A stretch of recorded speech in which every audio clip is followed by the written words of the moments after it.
Hello guys, meron ditong nalaglag na sisiw ng Martinez.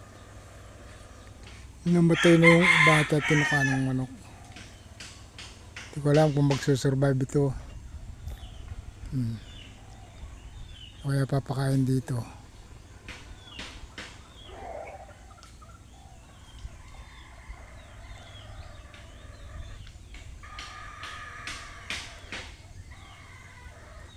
Ang taas-taas yung pugad nila.